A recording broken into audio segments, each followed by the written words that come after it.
Kembali lagi dengan Bapak pada materi PPKN, masih pada subbab A, yakni penerapan Pancasila dari masa ke masa.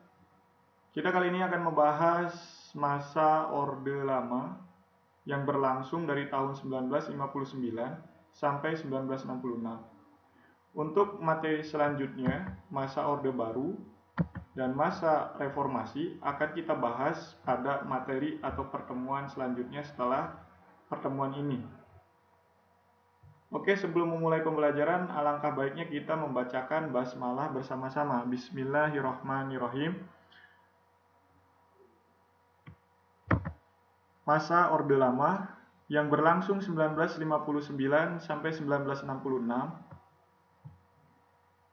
lebih dikenal juga dengan istilah demokrasi terpimpin. Ya. Sebelum demokrasi terpimpin, kita kenal juga ada demokrasi liberal dan pemerintahan Republik Indonesia Serikat. Nah,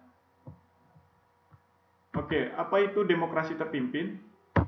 Demokrasi terpimpin adalah sebuah sistem demokrasi yang seluruh keputusannya dan pemikiran dalam pemerintahan negara berpusat pada pemimpin negara, yakni Presiden Insinyur Soekarno, yang pada waktu itu menjabat sebagai presiden. Jadi kendali penuh terhadap demokrasi terpimpin adalah Presiden Soekarno. Nah, kenapa Presiden Soekarno mengambil tindakan ini? Alasannya adalah karena gerakan separatis mulai bermunculan di berbagai daerah. Sebelumnya kita membahas materi penerapan Pancasila pada awal kemerdekaan. Disitulah kita membahas beberapa gerakan separatis yang mencoba merongrong, mengambil, dan merubah ideologi negara, yakni Pancasila, menjadi ideologi-ideologi yang lain. Contohnya seperti PKI, DITII, terus ada lagi pemberontakan RMS, PRRI, Permesta, dan APRA. Nah, untuk DITII dan PKI pada masa zaman Musso itu sebelum KMB ya, 1949. Jadi gerakan separatis yang dimaksud di sini adalah setelah 1949 atau ketika Republik Indonesia Serikat diberlakukan. Nah, ada gerakan separatis seperti Republik Maluku Selatan, RMS, yang waktu itu ketika akan diubah menjadi Negara Kesatuan Republik Indonesia, kembali lagi ke Negara Kesatuan Republik Indonesia, RMS menginginkan tetap menjadi sebuah negara yang mandiri, tidak ingin menjadi bagian dari NKRI. Kemudian ada lagi PRRI yang coba melakukan koreksi terhadap Presiden Soekarno yang pada saat itu susah untuk diberikan nasihat. Terus ada lagi gerakan APRA, Angkatan Perang Ratu Adil, yang mencoba mengambil alih kekuasaan militer di Indonesia. Gerakan separatis tersebut menyebabkan ketidakstabilan negara, terus tersendatnya pembangunan ekonomi dikarenakan berubah-ubahnya kabinet pada masa pemerintahan Republik Indonesia Serikat dan kabinet pada demokrasi liberal. Kemudian program pembangunan yang telah dirancang oleh kabinet tidak berjalan secara utuh, serta badan konstituante yang gagal menjalankan tugas. Jadi badan konstituante yang dipilih pada tahun 1955 itu tidak dapat tidak dapat menjalankan tugasnya dengan baik, sehingga undang-undang dasar yang diharapkan oleh seluruh rakyat Indonesia tidak terlaksana. Nah, oleh karena itu Presiden Soekarno mengambil tindakan politik, mengambil tindakan hukum, yakni Dekrit Presiden yang dikeluarkan tanggal 5 Juli 1959, yang isinya yakni dibubarkannya konstituante diberlakukannya kembali Undang-Undang Dasar 1945 dan secara otomatis tidak berlakunya lagi UUD 1950 serta dibentuk MPRS dan DPAS.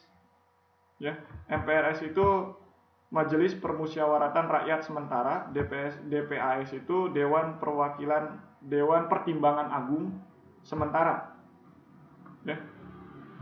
Nah, selanjutnya pada masa Orde Lama ini, karena semua kendali berpusat pada Presiden Insinyur Soekarno, inilah masalah yang menjadi tumbangnya masa Orde Lama. Karena kendali yang berpusat pada Presiden Insinyur Soekarno ini membuat masalah dan menambah masalah yang lain. Seperti 1. Presiden Soekarno ditetapkan sebagai presiden seumur hidup. Padahal dalam Undang-Undang Dasar, presiden dipilih 5 tahun sekali dalam pemilu. Sedangkan pada masa demokrasi terpimpin ini, Presiden Soekarno ditetapkan sebagai presiden seumur hidup. Ya.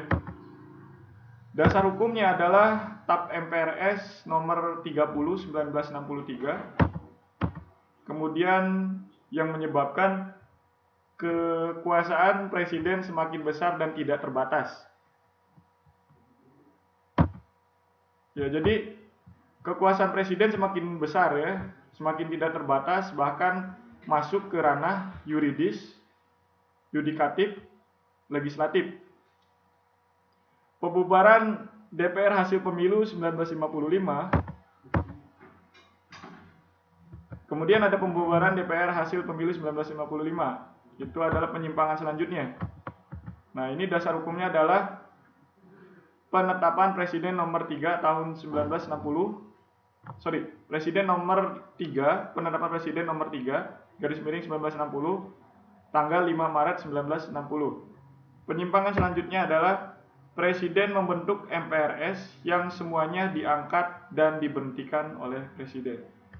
Seperti itu, dan puncaknya adalah pada tanggal 30 September 1965, yakni pemberontakan PKI yang menyebabkan Presiden Soekarno akhirnya mengeluarkan Super Semar. Ya, kita akan lanjut pada materi masa Orde Baru ya, untuk lebih jelasnya apa itu Super Semar.